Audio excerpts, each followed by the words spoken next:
On the 2nd of November in 2000, there was a flood in Skinningrove during the early hours of the evening. I watched it from my bedroom window, where the water was gushing through the doors and the windows on Angling Green.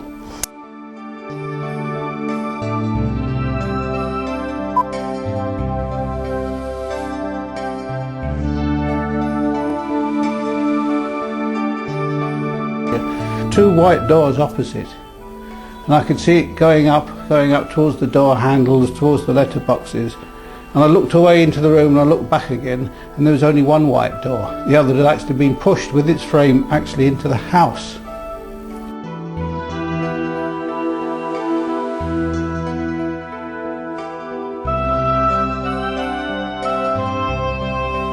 You could hear the logs hitting the metal structure. Booming noises, the big lumps of wood hit the metal structure.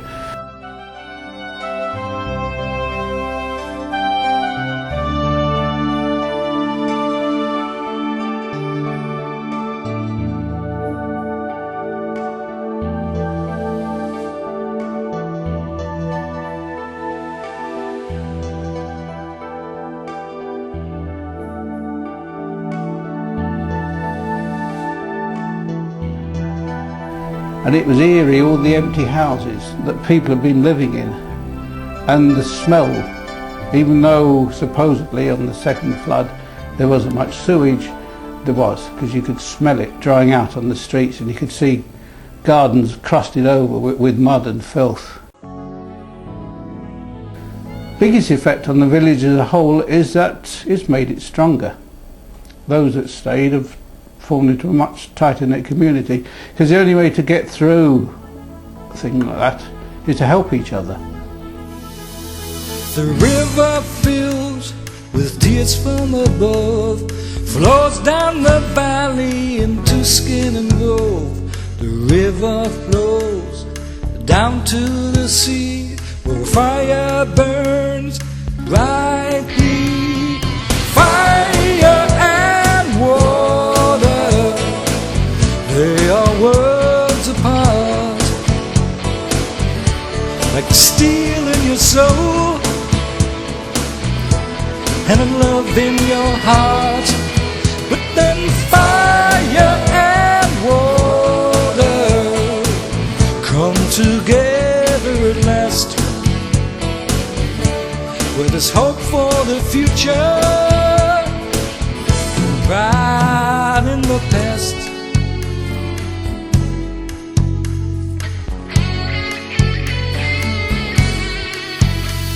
The river rose and flowed so strong, drove out the people who lived here so long. The people returned, reclaimed their land. The fire burns as united they stand. Fire and water, they are worlds apart, like the steel in your soul and the love in your heart. Then fire and water come together at last, where there's hope for the future, right in the past.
What's down the road that goes down the hill? The village of Skinningrove, silent and still. At the bottom of banks that stand at each side. At the end there's the sands, washed in by the tide. Then in July 2000 came the flood that left our poor village covered in mud. The people all watched with trembling lips as precious belongings were put into skips. The job was begun to rebuild our life. We all pulled together through trouble and strife. Help flowed in from people around. Our way to say thanks could not be found. Back on our feet and happy again. Then came November and back came the rain. All our hard work, sweat, toil and blood could not save our homes from that second flood. November 5th our annual bonfire is lost. Along with our homes it has counted the cost. January 2001, another new year. Let's get on with our life and conquer our fear. A big decision, what is this year's bonfire theme? The committee and villagers work as a team. A howling wolf to bay by the moon. November the 5th can't come too soon. The big day is here, an event to remember, and try to forget the flood last November. The people pour in by car and by bus. I wonder sometimes, is there still room for us? The fireworks are lit and fly to the skies. The joy is reflected in everyone's eyes. The fire is lit, and in its flames and its smoke we see a new future and a life full of hope. The people all shout, it's marvellous, it's great. At last we have something to celebrate.